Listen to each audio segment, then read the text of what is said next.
Hello, everyone, and welcome to Sacred Remembering Podcast, episode 148. I'm Sarah Poet, and today is going to be about soul medicine, grandmother medicine, and I have a story to tell you. And I have to tell you that I am actually surprised that I am doing this podcast right now because I did not plan to do it, but I am following an intuition to do it. I had a really big weekend of soul integration. A lot of times that happens when my son is at his father's, and it's almost like, the soul just knows that there's this extra time to go deep into personal integration. And so that has been happening. I actually feel my DNA upgrading.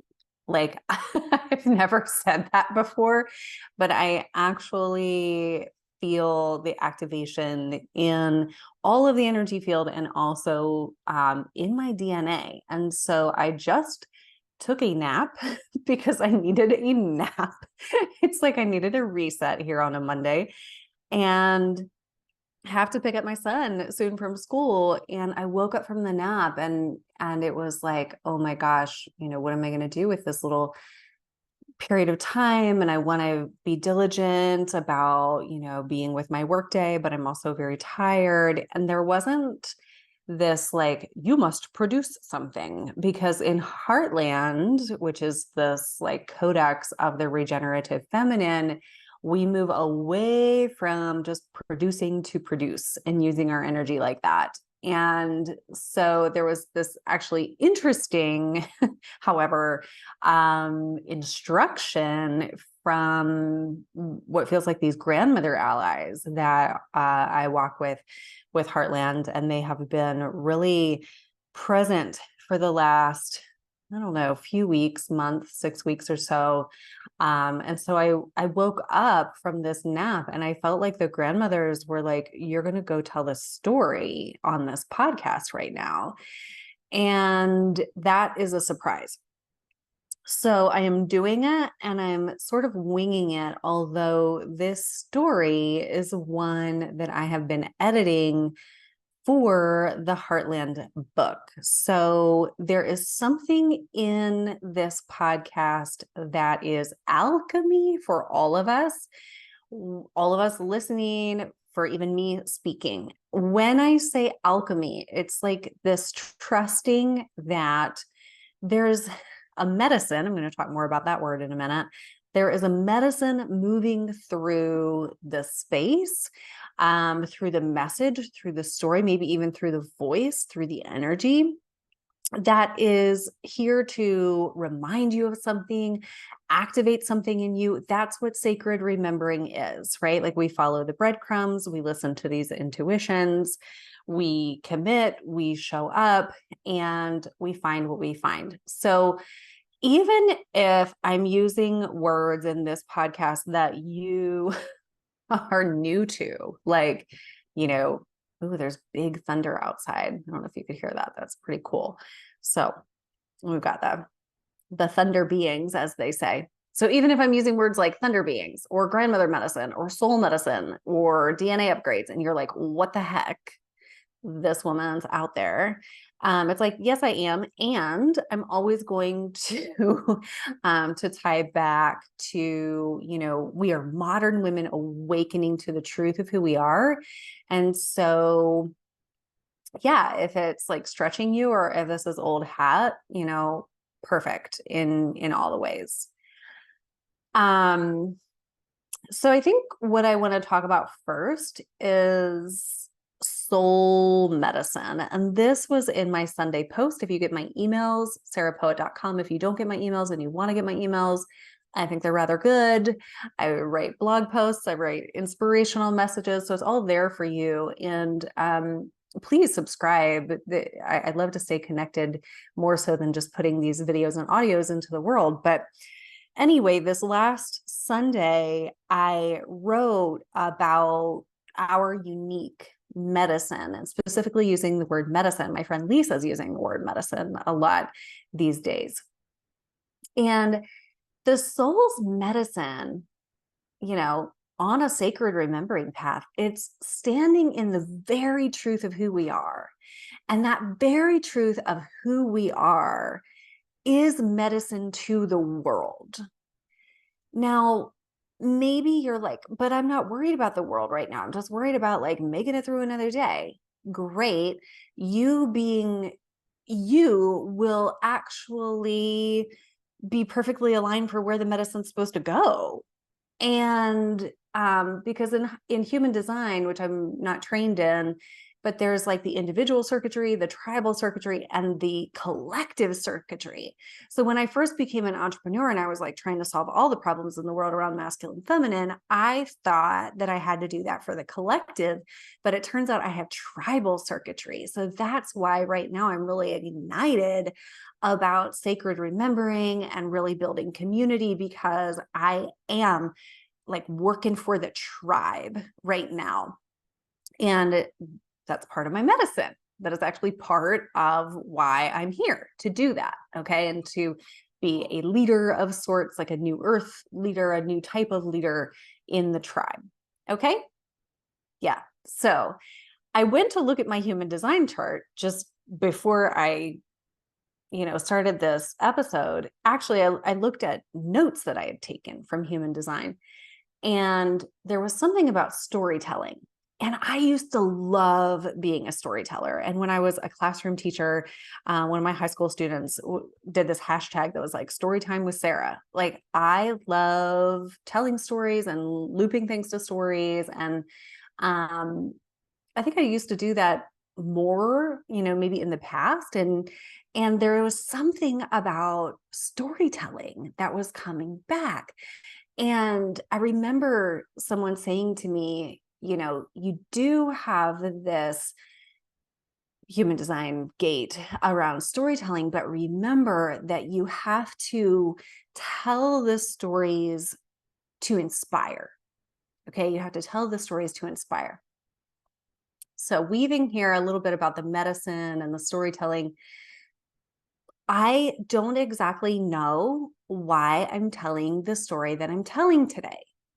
But part of my medicine that I'm stepping into is being more publicly, I guess, a mystic. If you know me personally, you know that I am always a mystic. I am always tracking the great mystery. I am always looking at what's happening. I'm always looking at the soul's unfolding.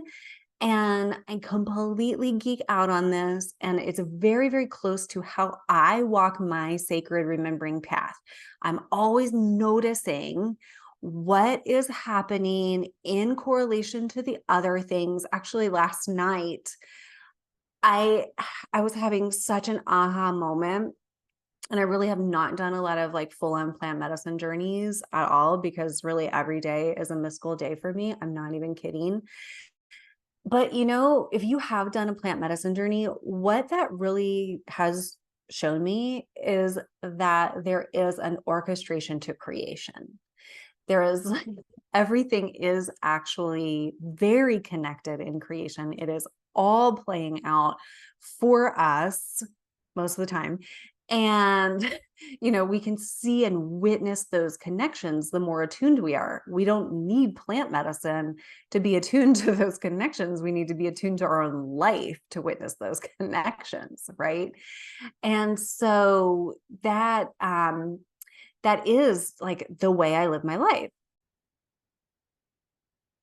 And so I think where I was going with that was that it is a part of my medicine to weave these notices and then share story. And in me sharing the story, there is a unique soul's medicine that your soul can hear and allow something in you, like I said, to be like kind of worked through, or a connection to be made, or a ping in your remembrance. And this is how it works, and this is how we share. And we do this a lot in the Sacred Remembering community. We just share a story. We just share a dream that we had. We share something our kids said that was really interesting. And what we notice is that there are these divine connections in the tribe. Okay. So if you are a woman on an awakening path, there's no race. We're not like further ahead or further behind. We are modern women waking up to the truth of who we are. And the Sacred Remembering community is the live place where we are interacting and going into sacred space together and going into community together and just talking about the mystery together and what we're noticing and how we are always bringing more of our authentic self, our true self, and I would call that the soul self online in our lives.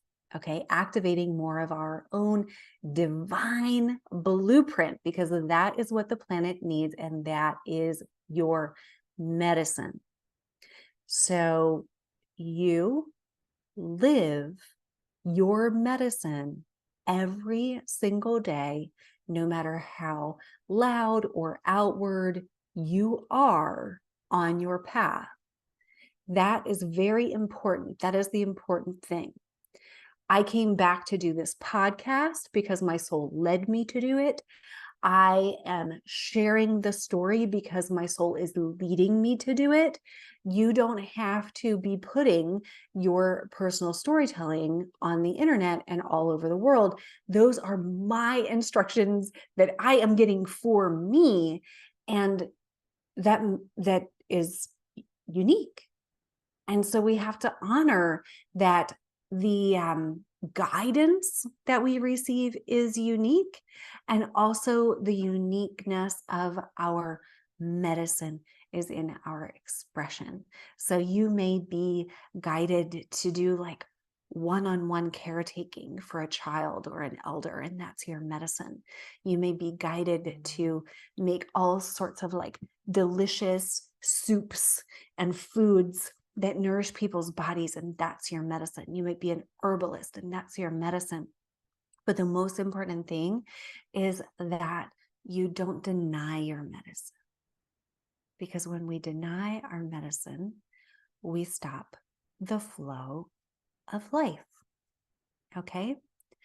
So quickly, I want to talk about something that I feel that my ego would say that I am almost ill-equipped to talk about. I want to talk about this thing called grandmother medicine. So let's all just like pause right here and maybe put your hand on your heart and just open in curiosity, maybe reverence, to this concept of the elder, the grandmother, the wisdom keeper. Whew, we feel those energies arriving here. And so I just want to say a particular welcome to the grandmothers that guide Heartland. And just, you might say it out loud or to yourself, just welcoming any well helper spirits of the grandmothers that want to be here with you while you listen to this.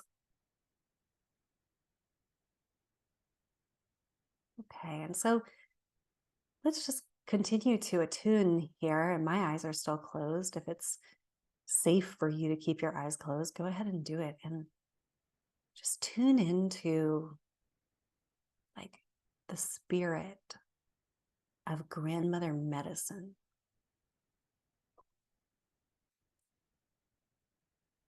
And maybe you have a vision or a sense or a feeling or a direct remembrance from a grandmother that was in your life.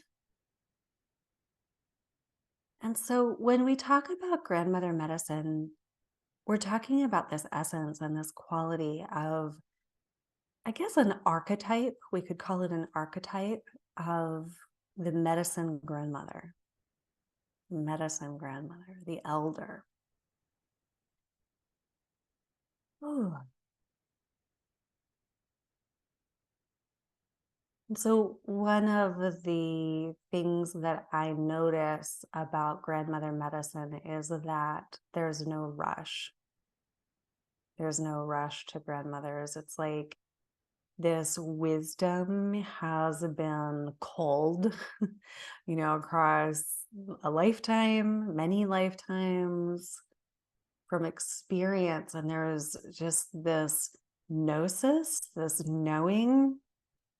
And I've actually been kind of hanging out in person with two women of, grandmother like status and age and I guess eldership or emerging eldership. And um, one of the things, the qualities that I appreciate witnessing very much about these two women is that like something can be so profound or surprising, and there's a calmness in receiving that or expressing that. It's just so much more easygoing than, in our 20s, 30s, 40s, where we think we have to like hype our way through life. Good Lord, if I see that word hype one more time right now, don't even get me started on that.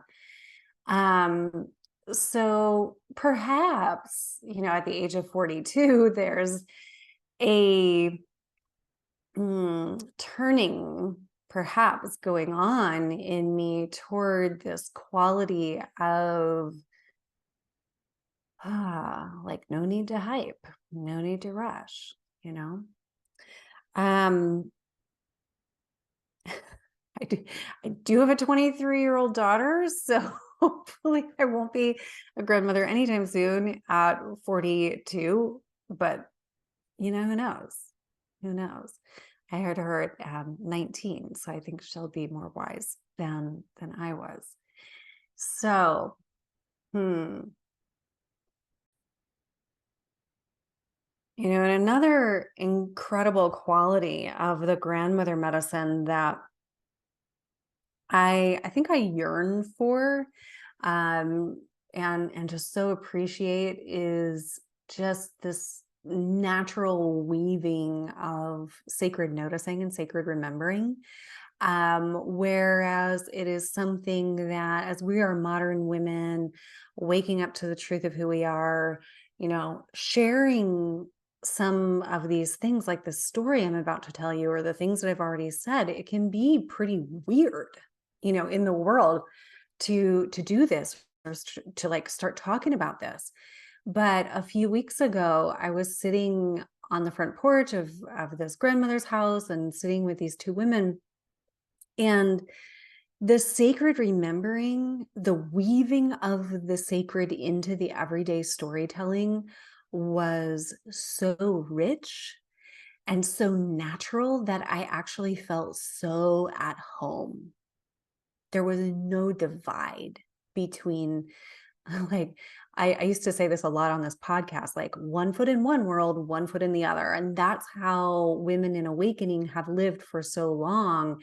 But now we're saying, no, no, no, no. There's no like division of, when I'm at work, I'm emulating masculine and getting the job done. And when I'm at home, I'm exploring what it feels like to become an energy worker and making an altar and having intuitive experiences and thinking, oh my gosh, I might be a mystic waking up and all of these things. It's like all of that gets to happen in one place.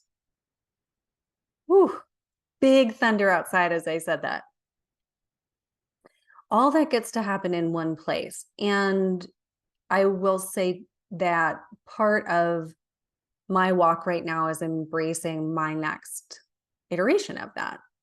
And so again, wherever we are, I like to speak a lot of, permissions on this podcast because it's like, this is brave work. This is courageous work to stand in the truth of who we are and claim that, we are these things. We are these mystics. We are these storytellers. We are these people that can attune to the sacred.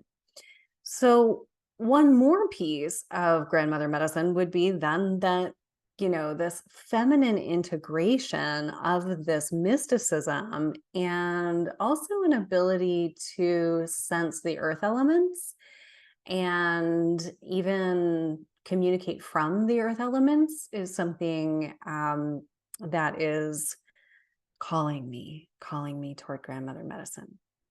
So perhaps your grandmother was not a mystic or did not sit in sacred circle, or, perhaps she like baked delicious chocolate chip cookies in her kitchen. Or my grandmother, she's still living on my mother's side, she always hosted Sunday lunches, and the entire extended family would gather for Sunday lunches, and like gathering around her table was so formative in my life. Um, so I'm going to move into telling a story. Ooh, I feel this. Let me name these sensations. As soon as I thought about telling the story publicly, there was something in my right shoulder that tensed up. Like, don't tell this story publicly. Now, this story is typed out in draft form in the Heartland, manuscript in the book, right, that I want to publish. By the way, if you have a couple of degrees connection to publisher, please reach out to me, because Heartland needs a publisher. I need an agent. I need a publishing situation. We need to do this.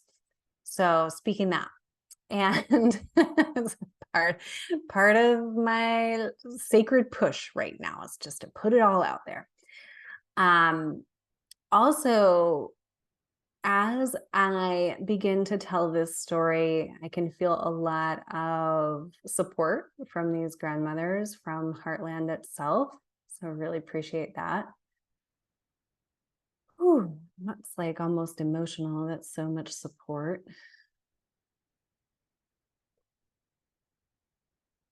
And then there's a part of me that wants to name that this is a sacred story. And so I do want to evoke the sacred space held by Mother, Father, God, the Christos Sophia. And welcoming the guardians of unity and light and love, these 12th dimensional plus guardians. And welcoming the sacred space of the Heartland and the New Earth grids. And if you are listening to this on the podcast, you heard the opener, which is setting sacred space, where we are in the space of the new positive earth grids and the new regenerative feminine, which is the space of the Heartland. And also just wanting to welcome any well-intended guides, ancestors, and allies that want to support this story, and also connecting to the land that I will talk about in this story. I'm going to talk about grid work a little bit, but I'm going to talk about this from the perspective of just being a woman and kind of discovering that there are these grid worker aspects of myself. So some of you that have listened to previous episodes have asked me about grid work more so, or asked me to explain it. And part of my medicine is sharing these kind of everyday discovery stories of this mystic's path, this sacred remembering path. And so that is what I intend to do. So there's just a little bit more space setting that wants to happen here. Just breathe.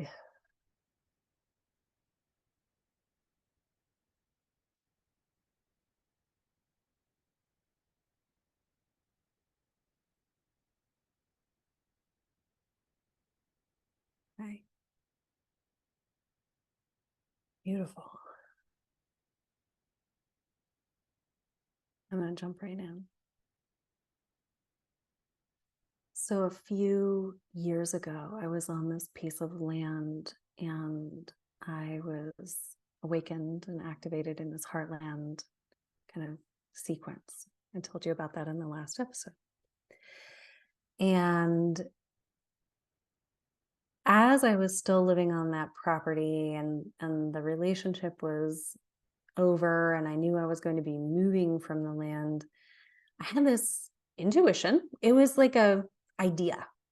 Okay. So these things aren't planned out. It was like an idea to get in touch with my friend Seppi, who's been on the podcast. And I feel like in the sacred remembering community, we all know Seppi by his first name because like I talk about him, other women talk about him. We love Seppi. And I actually asked him last week if I could use his name in the book or if he wanted me to avoid using his name. And he was like, use my name. So I'm also using his name on the podcast. So hey, Sep. So he's in Pennsylvania. I'm in North Carolina, and middle of the way is Virginia. So I said, hey, do you want to meet in Virginia for the weekend? And he was like, yes. So he found this Airbnb and it was so sweet. And it was like on this kind of plantation land in Virginia. There's a lot of that. And it was super rural. Even the artwork on the inside of the cabin, I remember was like all of these animal prints of like masculine, feminine relationships in the animal kingdom. And I was like, oh, interesting. And so Seppi's a hands-on healer, massage therapist, and I'm an energy healer, and we're all of those things anyway. And so we like set up, a healing table in the middle of the space, and we were just gonna like have a weekend of healing. We brought all this good food, and Seppi's an amazing cook. And so I was like, yes, please cook for me. So he's one of the most friendly people ever on the planet. And he had arrived before I had arrived. So he's coming from the north and I'm coming north from the south. And he met the woman who owned the Airbnb, and she lived also on the property in this big farmhouse. And she walked, she had been injured, like her vertebrae bent forward. I'm feeling a lot of respect here as I start to talk about the grandmothers. And her name was Susan. And she was really beautiful, like long gray hair and really spunky. Like you could tell that this injury that Seppi had found out came from a car accident. It wasn't going to like hold her back. Right? She was still up and over the concrete steps. And because he's so genuine and relational, he had spoken with her about what had happened before I'd arrived. And she was in pain in her body. And so he said, well, Sarah and I can work on you. We're going to set up this massage table and we're both healers. And we would love to give you a session before we leave on Sunday. And so we said we were going to do that. And we kind of, went about the weekend.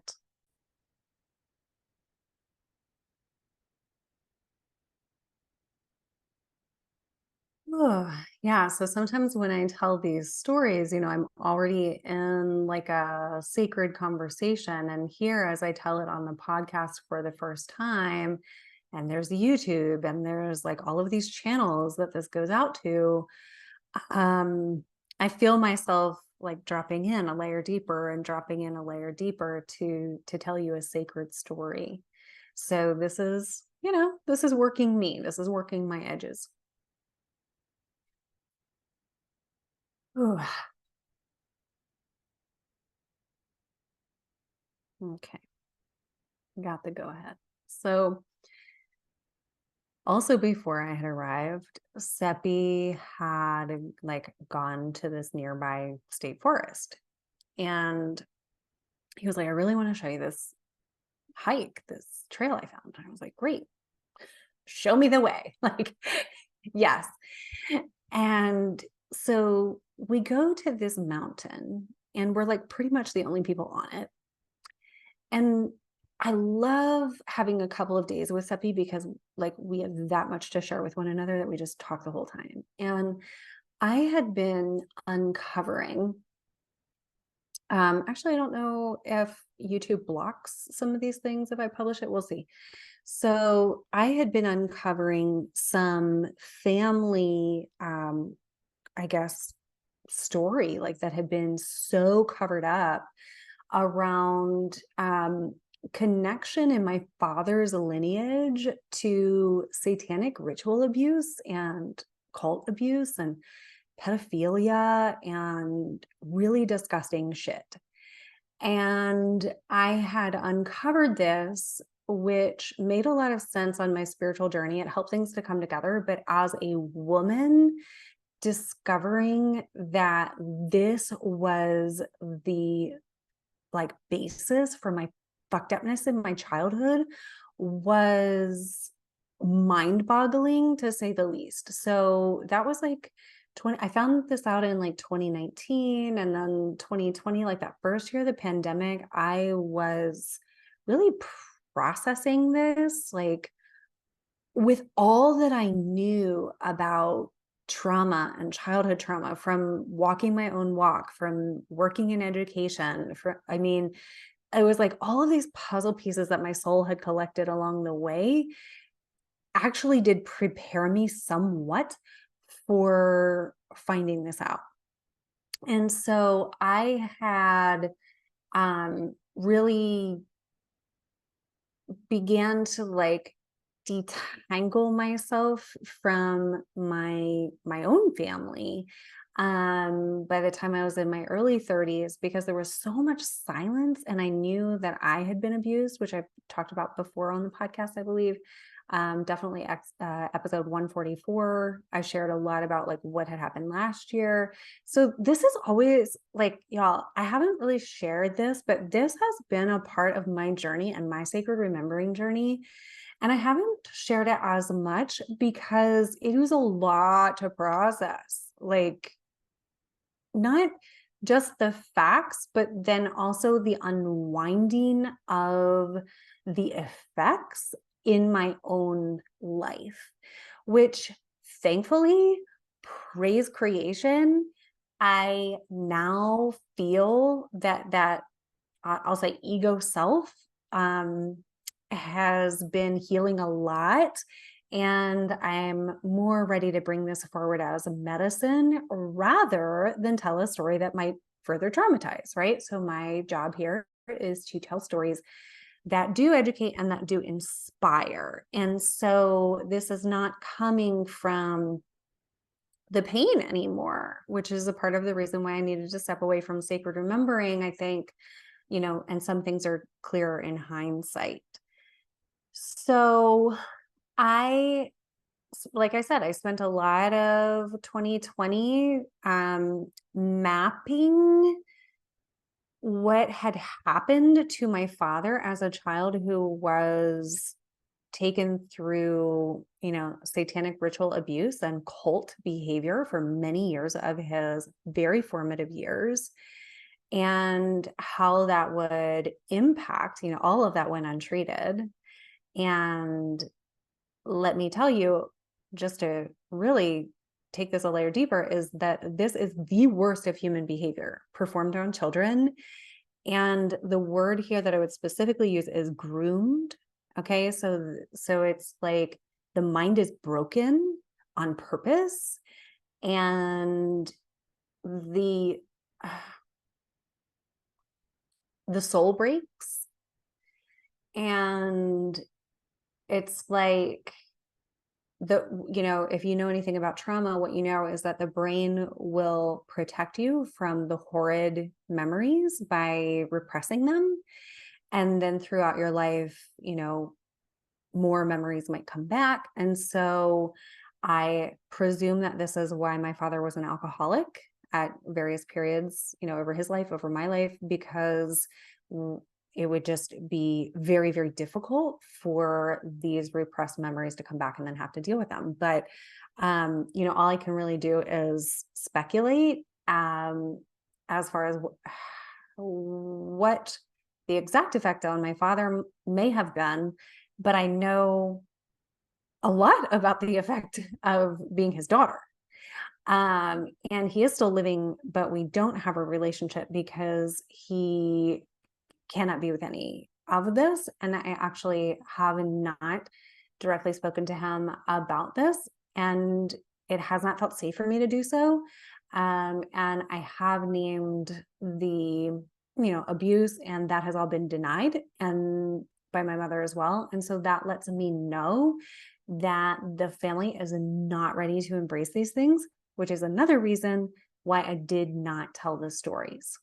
So I'm telling you all of this because there are going to be pieces of this. Like yesterday, I did an Instagram reel about this particular effect of satanic ritual abuse being performed on an aspect of me. And when I posted this Instagram reel, someone came into my inbox and said, I am a woman who has also experienced satanic ritual abuse. Thank you so much for posting this because I feel less crazy. So that is how I know that I am in my medicine, and that makes me want to cry, because if I tell this story and one person feels less crazy, or, this is why we do it. This is why we do it. So, so that is real. Okay. And the impact of being raised by someone who participated in that at any age. And I have reason to believe that he continued to participate in that throughout my life, at least in aspects of himself, whether those were completely dissociated, sort of like other personality aspects of himself, or cognitive aspects of himself. I have no idea. And I can only speculate, like I said, based on my experience. Whew. So I'm on this mountain in Virginia, back to that. And I hadn't told the full story with the details, and I have not told you the full story. And I actually wouldn't, because it is very, very graphic. And so, what I have been told, what I have remembered in these various memories was actually enough to make me want to not remember for a while, which is another thing. I don't know if I'll come back to that in this episode or not, but it was almost like, okay, it was too much. I don't quite know how to deal with all of this. And okay, but that was later. So on this mountain in Virginia, I'm telling Seppi the entire story, and he is listening, and he is aware of, the SRA and how prolific it is. And, I'm still in this holy shit, this is actually my lineage. And I did know enough at this point in time to know that my soul, there are actually soul types. And one thing about my DNA and my soul is that I am a polarity integrator, hence my fascination with masculine and feminine and reuniting. So I am someone who is here to help us transmute the density into the light. I am someone who's here for the mechanics of unity. And if you were watching the video, you saw my face light up because I geek out on that. How do we get to unity? How do we get to the, creational template? Well, mapping that out is actually such a part of my world. And so I was sharing the story with him, and he's tracking it with me. And okay, so I'm going to take you into the experience of being on the mountain. So my feet were I was fascinated with the rocks that we were on. I started paying attention to the rocks that we were on. And the rocks in Virginia are very different than Pennsylvania, which is my home state, or North Carolina, which is my home. And I was like, I love these rocks. I was just geeking out about the rocks. In the story, I was stomping on the rock like a little kid would hop from rock to rock. I was kind of doing that and making these smacking sounds with my shoes. And I was like telling this story and jumping and just like, Seppi, do you see these rocks? And he's like, yeah, I see the rocks. And all of a sudden, I have chills in this moment as I'm telling you this. All of a sudden, I stop on one of these rocks and I was like, where are we?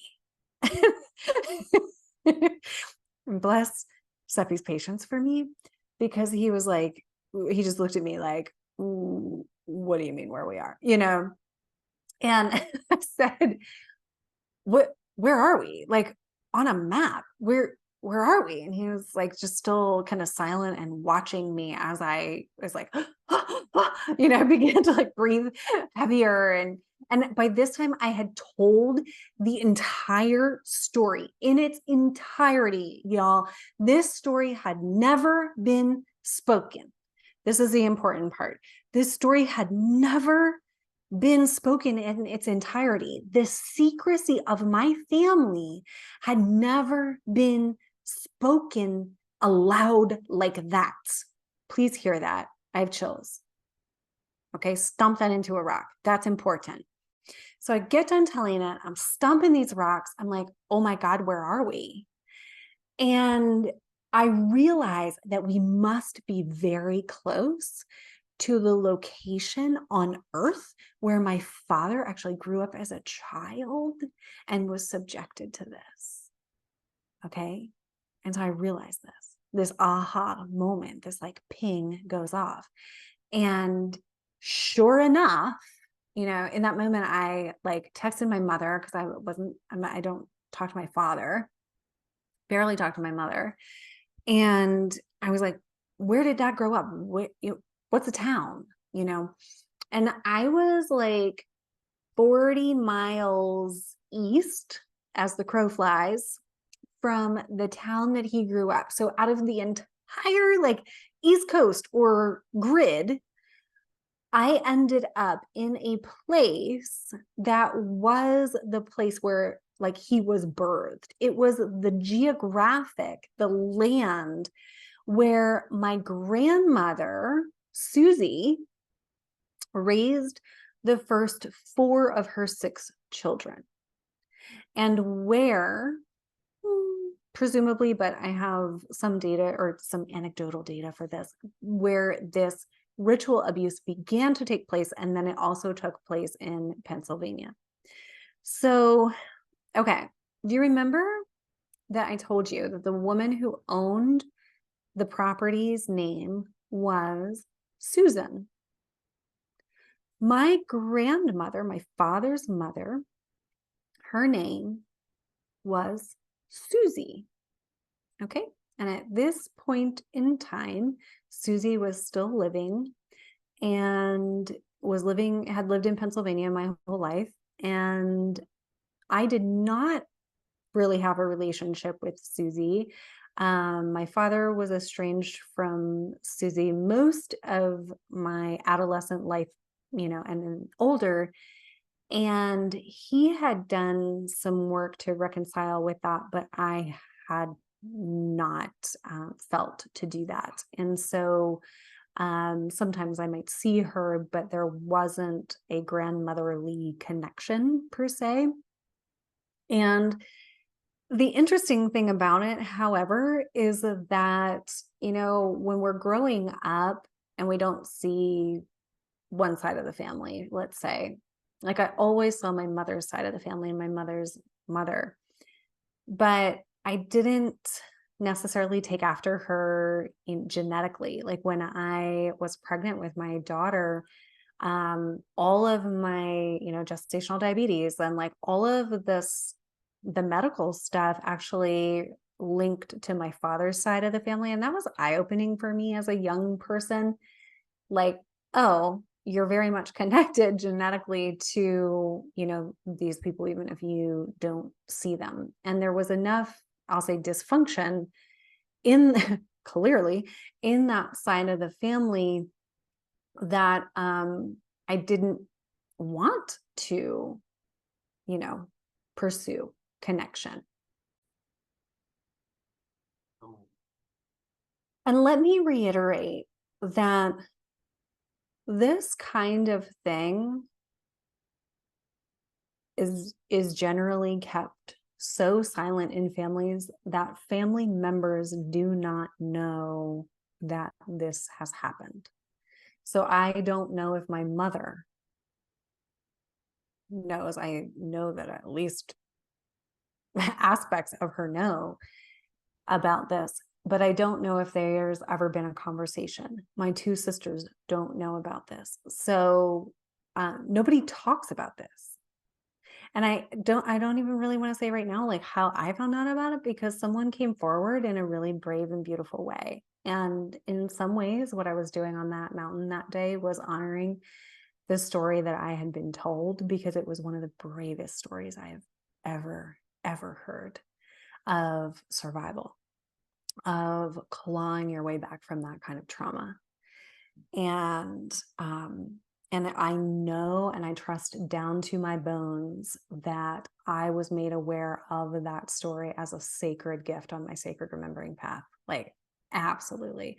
And I already knew about the SRA by the time I was told that story. And so when I was told the story, no one said SRA, but I knew what it was. So how's that for sacred remembering? Like, on my soul's path, I had already been questioning these, what makes good, what makes evil, what makes patriarchy, how does this whole thing work? And I had begun to uncover some of these things. And then I find out, by the way, your lineage was a part of this. And it's like, oh, wow. Oh, freaking wow. Okay, so back to the Susans.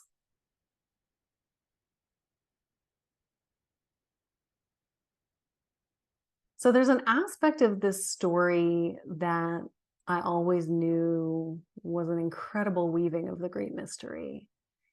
And just a few weeks ago, the soul guidance or the grandmother guidance was, get out your journal and start rewriting this story. And I was like, okie dokie. And when I did, I found this other element that I had not seen before, which is cool because it's been 2 years since this happened.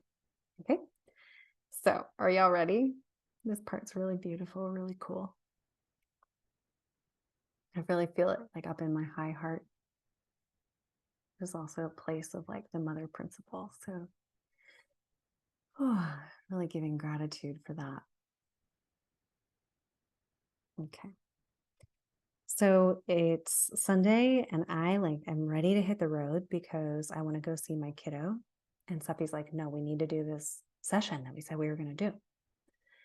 And so we set up the room and we like dim the lights, and she gets on the table and her like gray hair is cascading down the table. And she was all game for anything we were going to do. She was like, if you're going to help me feel better, that's great. And so when Seppi and I are working in person in tandem like that, I let him take the lead with the massage, and then I kind of move around him with the energy work. And so I can't really tell the story without crying. So I put my hands like under her ankles, under her feet, while he was at her head, and I just began to tune in.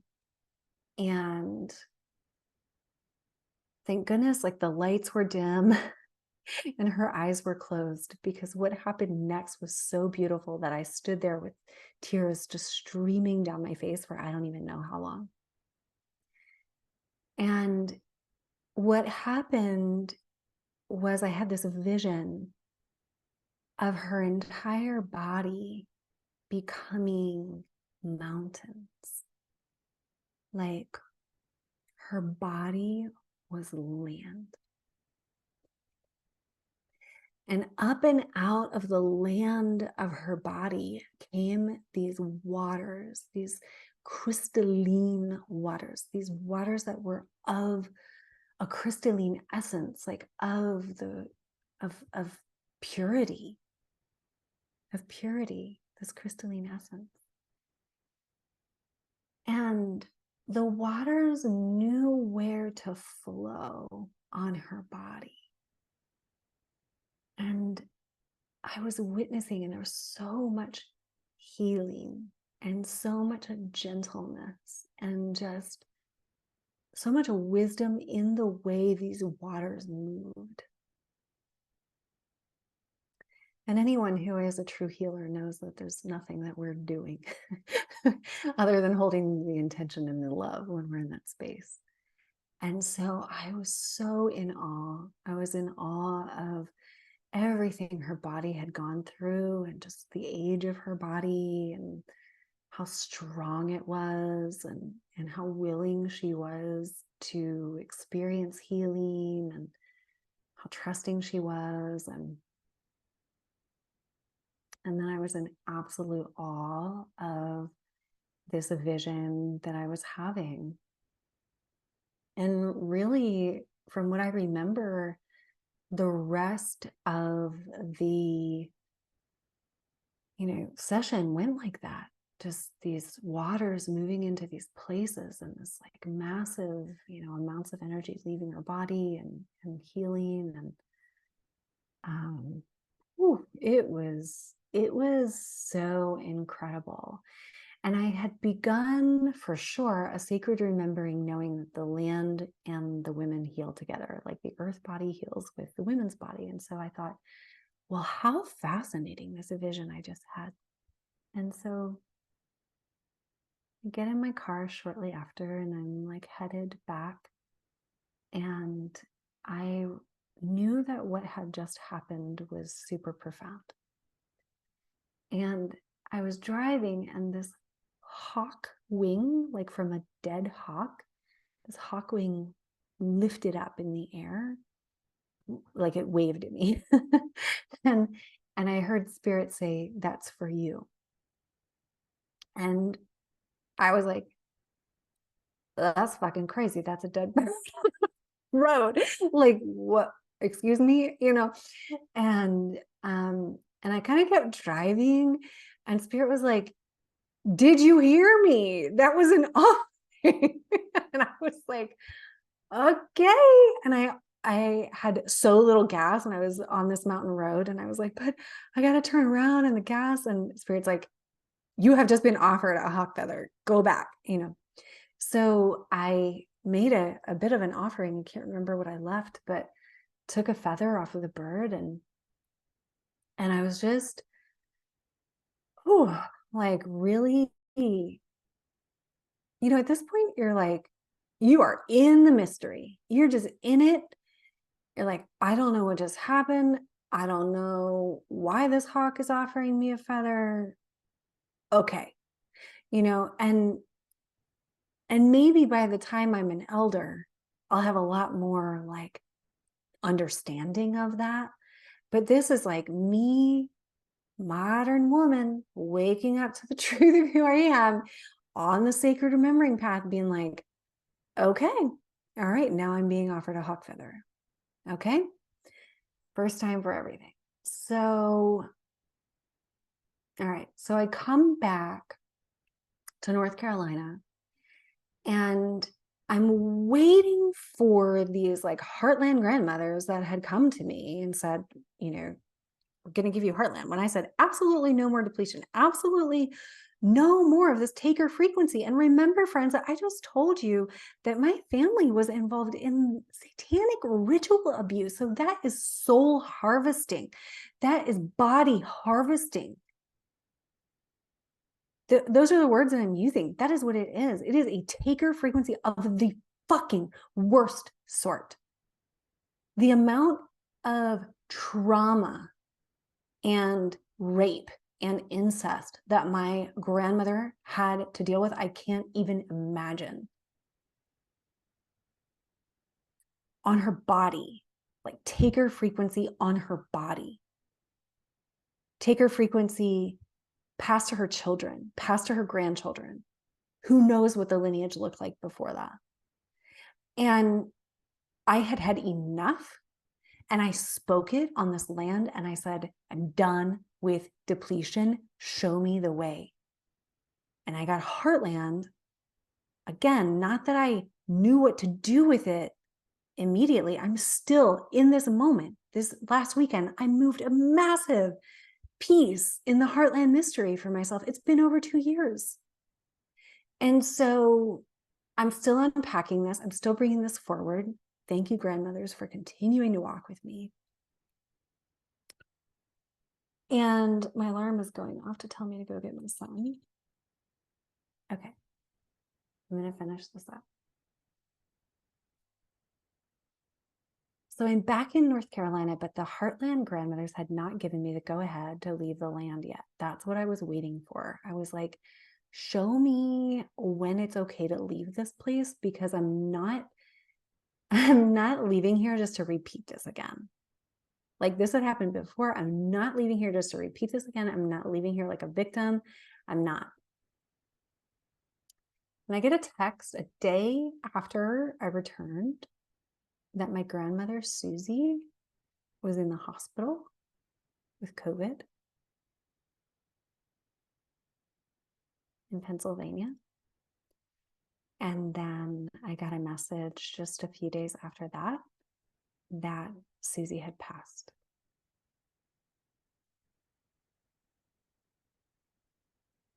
Oh.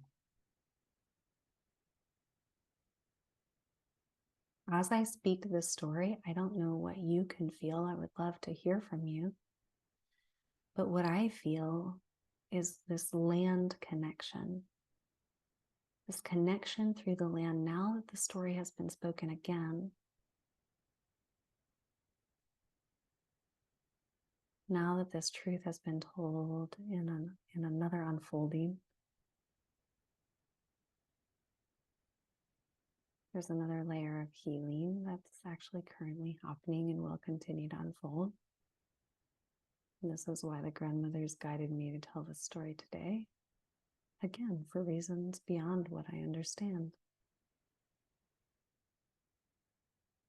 Oh. And so a few weekends ago, as I picked up my journal to follow the instructions to rewrite this story, I know a bit more now. I'm actually very different than I was then, which is fun to look back on and realize there has been quite a significant maturation. And I realized that when I was standing in front of the woman, the grandmother in the physical with the same name as my paternal grandmother, that I was actually working in the holographic field to clear my grandmother, Susie, of, I haven't spoken these words and it brings tears, of some of her miasma and some of her trauma, massive amounts of trauma and massive amounts of depletion. And I was actually clearing that from the holographic. So how would that work? It's also beyond me how that would work, but it's like there's like this, overlay or not overlay, representation, because images and physicality is really projections of consciousness. And so this holographic of this grandmother in front of me with my grandmother's name, which at that point I was like, that's interesting. I'm this close to their home and she has her same name. Like, that was always very like, whoa to me. But recognizing that I was actually clearing energy from my own grandmother and the land of her body, and also the land where this occurred. And that, my friends, is grid work. And this particular intersection of the healing of women's bodies in conjunction with the healing of the earth body is such a deep, deep calling to me, and I believe part of my medicine. And it is an integral part of what Heartland is about. If you're feeling that, you can go to sarahpoet.com/Heartland because it is an offering, and I'd like to open it in September. That's the plan. And I will open it when the women show up and let me know that it's time for that. And so, when we want to step into this kind of remembering, Heartland is there for us. And Heartland has continued to initiate me. I've offered the live group once a year. Last year was fun because the second time I offered it in 2022, I think I told this story in the last podcast. My soul was like, go to this lake and just look at it. Like I pictured myself going there and looking at it. And I was like, you don't have to walk around the lake, just go look at it. And it said Lake Susan. And so this grandmother, I still have curiosities about this grandmother because I didn't, until recently, realizing that I had helped to clear a lot of things. We have well ancestors and then we have like unwell ancestors. And I've definitely seen some unwell aspects in visions and like trying to tune in with Susie. I still saw a lot of unwell aspects in her, and not exactly sure even still what my soul contract like is or continues to be with her, because sometimes I don't want to be responsible for clearing all that shit. And so, like I said, sometimes I don't go looking for all the answers, but she let me know last year that she was a guide in this journey. And I feel as though, this turning in like another year and another layer of this story kind of emerging, knowing that I really was working in service to my grandmother, to my lineage, to the grids, to the bloodshed, like to clearing the bloodshed in the grids on that land. I was doing that so much more than I knew. And I guess to that, I would say, this is how we remember and how we activate, is like hearing these intuitions and these pings and then just trusting. And maybe we'll learn more later. And also maybe we won't. And maybe we learn that, when we close our eyes for the last time and we see all the truth that we seek for as a human. And I find lately, and I think this is grandmother medicine, now that I say it, that like the more I trust and don't try to figure out, like the more I say, okay, I am choosing to be in my divine alignment. I am choosing my path in service to the Christos Sophia, in service to the organic nature of this planet, in service to ending feminine depletion, rape, pedophilia, all this shit, all this like taker shit. I am in service to that. I am in service to the power of women's sacred remembrance. I can hardly say this without bursting into tears. Because if we don't trust ourselves to remember, what happens? Then the stories don't get told and the secrets continue. Whew. And children keep getting hurt. So we don't want that. We fucking don't want that. And I've spoken before, I think it was in episode 144, about speaking out about the child abuse in my lineage so that nothing ever happens to a child ever again. And if that is like my only accomplishment in this lifetime, then so be it. But I don't think that's the only thing that I'm here for, but it was major. It was super major. So,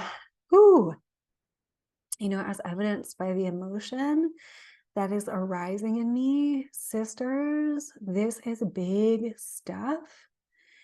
And also in the last year and a half to a few years, the need like for women who are on this remembering path to have community, the need for that is so imperative that is what Heartland Ministries and the Sacred Remembering community is about. Okay, so that when you're waking up to these truths and like maybe your family doesn't believe you, maybe you are like the only person who talks like this in your life or thinks like this, you need other women. You need other women. And so here I am, like, putting it out into the world, what others have literally like decided not to be my family members anymore, because I'm willing to speak such things. And I am willing to put this out there in greater and greater ways through the grid. Fuck yeah, stomping it into the fucking rocks. I am willing to put this into the grids to move us from depletion into regeneration. And I'm grateful to Susie, to the grandmothers, to the helpers, to the Heartland grandmothers, to those I know by name, to those I don't know by name. I am so grateful for these mountains in Asheville, North Carolina, that I get to call home, that I get to have this deep connection to and lineage connection to. I love the Appalachians. I love this land, and I am in commitment to healing the imprints of poverty and scarcity and depletion, taking and rape from the feminine grids in this epic dragon territory. Also want to say thank you to the local grandmothers that have welcomed me back into their circle. Thank you all for listening. I feel like we just wove something really sacred there. And remember that the weaving is the trusting of the information, the trusting of like the little details that like stick with you, and then you have a connection, and then you tell someone else a story, or you come tell your story in sacred remembering. And it is that weaving that we trust, and that we weave a circle with.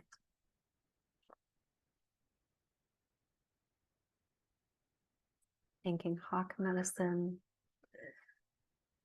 Just tuning in here before I close out. Yeah, after my nap today, I got this ping to do this podcast, and I was like, what? And then Hawk came in. Hawk was like, no, really, do the podcast. Like it, etherically like raised that wing again, like this time. So thank you, Hawk. Okay, I believe that's complete for now. So much love to everyone. So much love. If this story impacts you, please leave comments. Please reach out to me if you like, if I can be of service to you. I definitely have sessions available, and so you can reach out to me for that, and the Sacred Remembering community as well. It all can be found at sarahpoet.com. Oh, and if you're still listening, I just want to mention that a lot's happening as I follow the soul's instructions to, I'll say, retemplate the grids of my work. And so there's a lot that's like being built. So the Sacred Remembering podcast is back. And I'm also putting these videos on YouTube. So if listening to me or watching me talk with my hands is your thing, it's on YouTube. And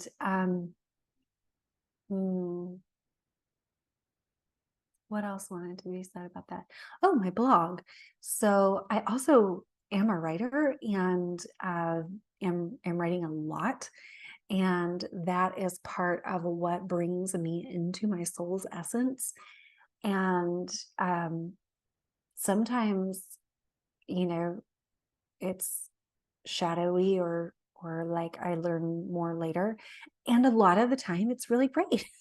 So, if you want to check in with my blog, if you want to share these things and, help me to grow this community and grow the connections, that's a part of this. I'm not very interested in like forcing that to happen, but I do really, really appreciate when those connections are made naturally and in the like women supporting women sort of way.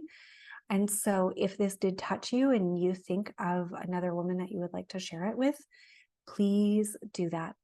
And I am very much appreciative and grateful that you would do that, that you are here, that you are listening, and that you trust me to share a story with you, and that you would spend your time this way.